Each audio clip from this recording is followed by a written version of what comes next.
and maybe 7 had the Giants not knocked off the Cardinals, but the Cardinals are proud. They just won the World Series in 2011. However, we're here for football. The Rams and the Seahawks, the big news of the week, of course, the trade of Percy Harvin to the Jets. The Seahawks move on. They've got a record of 3-2. The Rams 1-4. Both teams coming off tough defeats last week.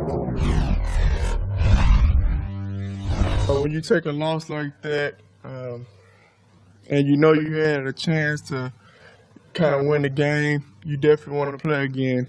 I think everybody's focused.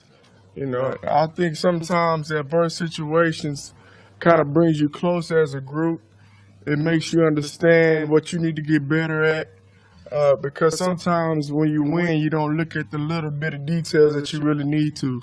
In the case of both the Seahawks and the Rams, most of their games have been close. It's a play here or there that makes the difference. We had, I think there's 5 games last year. We lost 3 games, and there's 5 other games that could have gone either way, just like that. And the Rams game was one of those last year, if you remember. And the balance is that fine. And so we have to not get out of whack because of the result and the finish of the game. We got to get back on track and keep playing, play good ball, and make these opportunities come to life on the positive side. I think we just need to play more consistent,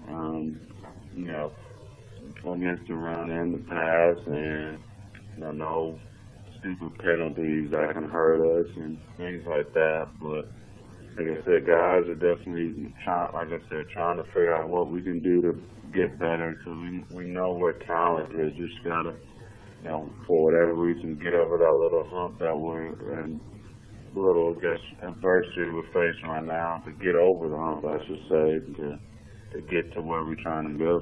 The Rams quarterback is Austin Davis. He's the backup for Sean Hill, who was the backup for Sam Bradford, and yet Austin is playing pretty well. He's been consistent, getting the ball down the field, going over his reads.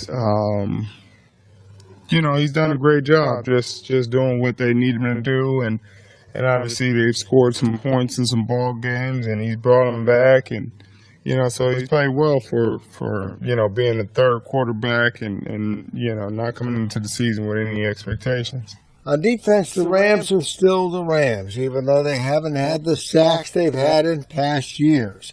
But don't be fooled by that. They're very, very committed to pressuring first. They'll pressure on early downs and come after you. And Greg Williams is notorious for being very aggressive and very bold with his calls. And he's willing to take his shots at you, and he's really good at what he does. He knows when to and when not to, and he's more aggressive than most coaches are, in calling defenses and how they present their issues for you. I think they're a scary defense. To look at that on the stat sheet and see that they only have 1 sack. If all you got to do is watch the tape. They have really solid players. Obviously, Robert Quinn, one of the best sackers in the game, and they've been all around the quarterback. They've played some tough quarterbacks, guys that can get out of them. With Kaepernick getting out of sacks, Tony Romo getting out of sacks. They've had their hands on guys, and they've had them near down, and so that's kind of a crazy stat that they only have 1, because they do a great job of getting pressure. They use the blitz with just about everybody on their defense to get pressure on the quarterback. So that's a huge assignment for us this week, is to be able to make sure that we protect our quarterback. Before we go, a special happy birthday to the city of St. Louis, 250 years old, established in 1764, and of course named after King Louis IX, patron saint of France. I think we all knew that. But here's one of the most interesting things. Back in 1890, a St. Louis physician invented peanut butter.